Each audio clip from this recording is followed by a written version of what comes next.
Welcome to my YouTube channel. I doctor Sushil Sharma.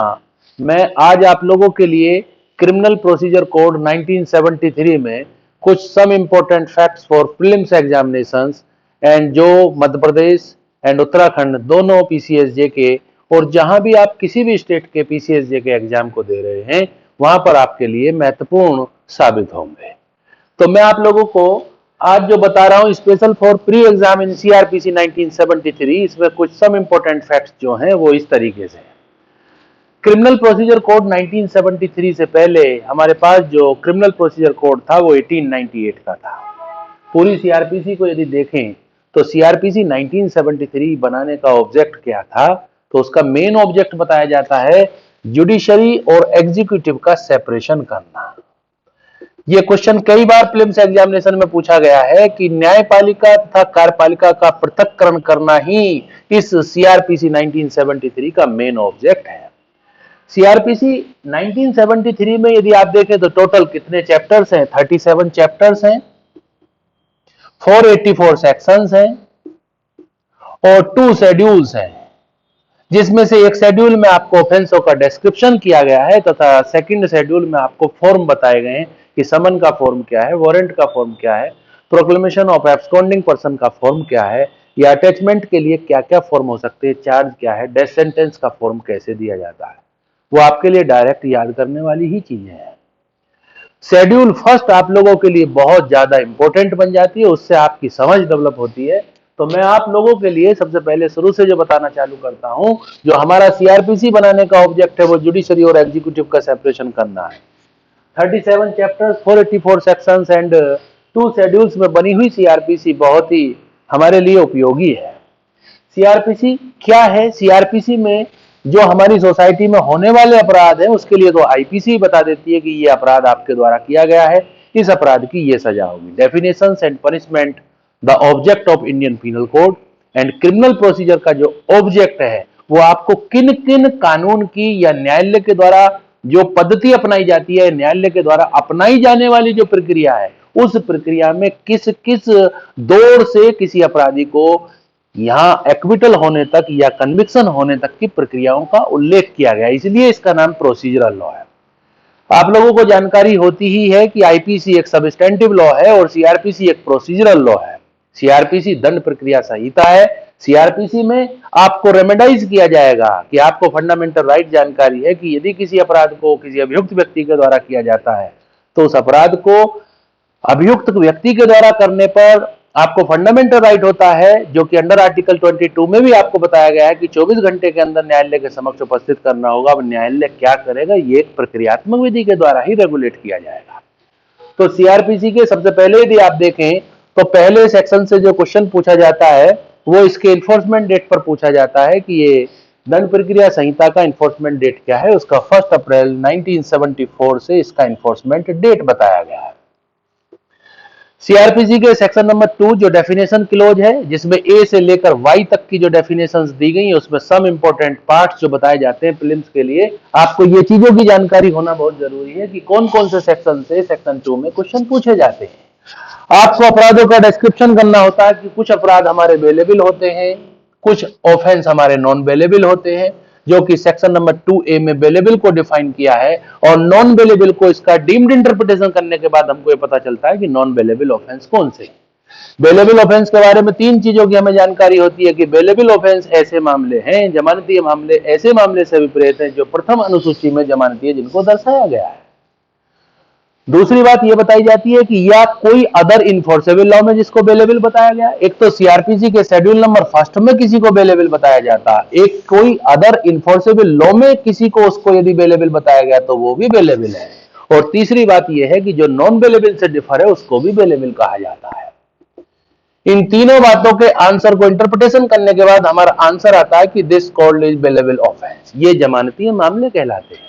Non bailable को just इसका opposite कर दीजिए कि जिस मामले को फर्स्ट शेड्यूल में नॉन बेलेबल बताया हो या किसी अदर इन्फोर्सेबल लॉ में जिसको नॉन बेलेबल बताया गया है या जो बेलेबल से डिफर है उसको हम नॉन बेलेबल कहेंगे। दूसरा विषय ये होगा आपके लिए कि कॉग्निजेबल ऑफेंस किसे कहते हैं, नॉन कॉग्निजेबल ऑफेंस किसे कहते हैं। कॉग्निजेबल ऑफेंस की डेफिनेशन सेक्शन नंबर 2C में दी गई है नॉन कॉग्निजेबल की डेफिनेशन सेक्शन नंबर 2L में दी गई है। और संज्ञेय अपराध ऐसे मामले होते हैं जिसको भी फर्स्ट शेड्यूल में भी बताया जाता है, फर्स्ट शेड्यूल में जिसको बताया गया कि ये कॉग्निजेबल है या नॉन कॉग्निजेबल है। अपराधों की प्रकृति के आधार पर, दंड की मात्रा के आधार पर सामान्यतः जो बड़े अपराध होते हैं उनको हम कॉग्निजेबल ऑफेंस कहते हैं। जो सामान्यतः उन अपराधों के मुकाबले जो छोटे, जिनमें दंड की मात्रा कम दी जाती है, उनको हम नॉन कॉग्निजेबल कहते हैं। डेफिनेशन के आधार पर साफ साफ लिखा हुआ है कि संज्ञेय अपराध ऐसे मामले से अभिप्रेत है जिनमें पुलिस अधिकारी बिना वारंट के किसी अभियुक्त व्यक्ति को गिरफ्तार कर सकता है। नॉन कॉग्निजेबल का जस्ट इसका अपोजिट है कि पुलिस ऑफिसर्स ऐसे मामले में किसी अभियुक्त व्यक्ति को बिना वारंट के ना तो उसका इन्वेस्टिगेशन कर सकता है, ना उस व्यक्ति की गिरफ्तारी कर सकता है। ऐसे मामले को हम क्या कहते हैं? असंज्ञेय अपराध कहते हैं। तीसरी बात इसमें सेक्शन 2 से ये पूछी जाती है, इंक्वायरी क्या होता है, इन्वेस्टिगेशन क्या होती है, ट्रायल क्या होता है। जबकि इंक्वायरी की जो डेफिनेशन दी गई है वो सेक्शन नंबर 2G में दी गई है, इन्वेस्टिगेशन की डेफिनेशन 2H में दी गई है और ट्रायल की डेफिनेशन कहीं नहीं दी गई है। यह भी आपको याद रखना होगा। कई बार ऐसे प्रीलिम्स में क्वेश्चन पूछ ले जाते हैं ट्रायल वर्ड कहां डिफाइन है, तो आप सेक्शन 2 की तरफ रुझान कर जाते हैं। ऐसा कभी गलती नहीं करनी चाहिए। इंक्वायरी वर्ड की डेफिनेशन सेक्शन 2G में दी गई है और इंक्वायरी का मतलब क्या होता है कि मजिस्ट्रेट के द्वारा या न्यायालय के द्वारा जो की जाती है उसको हम इंक्वायरी करते हैं। और तीसरी चीज इसमें लिखी हुई है, जो ट्रायल से डिफर है, जो विचारण नहीं है, जांच से अभिप्रेत है, मजिस्ट्रेट के द्वारा या न्यायालय के द्वारा की जाने वाली जांच है, और जो ट्रायल से डिफर है उसको हम जांच कहते हैं। इन्वेस्टिगेशन कौन करता है? पुलिस ऑफिसर करता है। पुलिस ऑफिसर भी कौन करता है? मिनिमम सब इंस्पेक्टर कैडर का होना चाहिए। जो कांस्टेबल की, इसमें बैरेक्ट में लिखा हुआ, जो कांस्टेबल की पंक्ति से ऊपर का व्यक्ति है उसको हम इन्वेस्टिगेशन ऑफिसर बना सकते हैं।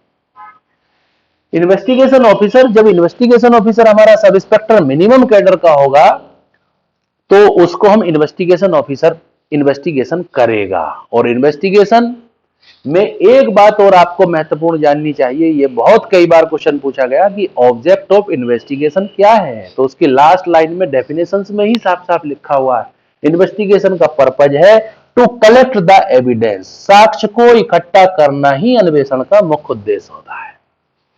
तीसरी बात, ट्रायल की जब डेफिनेशन नहीं है तो आपको एक सामान्य अर्थों में यदि आपका इसका मीनिंग जानना जरूरी होगा, विचारण न्यायालय के द्वारा अपनाई जाने वाली प्रक्रिया का वह अंतिम सोपान है जिसमें अभियुक्त व्यक्ति को दोष सिद्ध या दोष मुक्त किया जाता है, उसको हम क्या कहते हैं? उसको हम ट्रायल ही कह सकते हैं।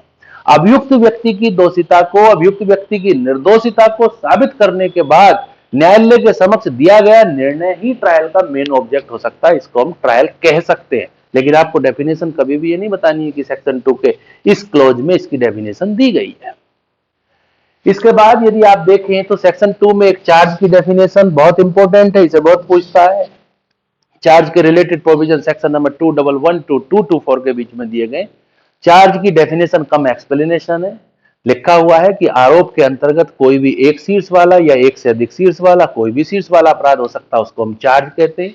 एक डेफिनेशन आप लोगों को कंप्लेंट की, बहुत डेफिनेशन कई बार क्वेश्चन पूछा गया, कंप्लेंट और एफआईआर, कंप्लेंट और एफआईआर। एफआईआर वर्ड की डेफिनेशन नहीं है, एफआईआर से रिलेटेड प्रोविजन बताया जाता है, वो सेक्शन 154 है। और कंप्लेंट की डेफिनेशन सेक्शन 2D में दी गई है। क्वेश्चन ये है कि परिवाद किसको कहा जाता है?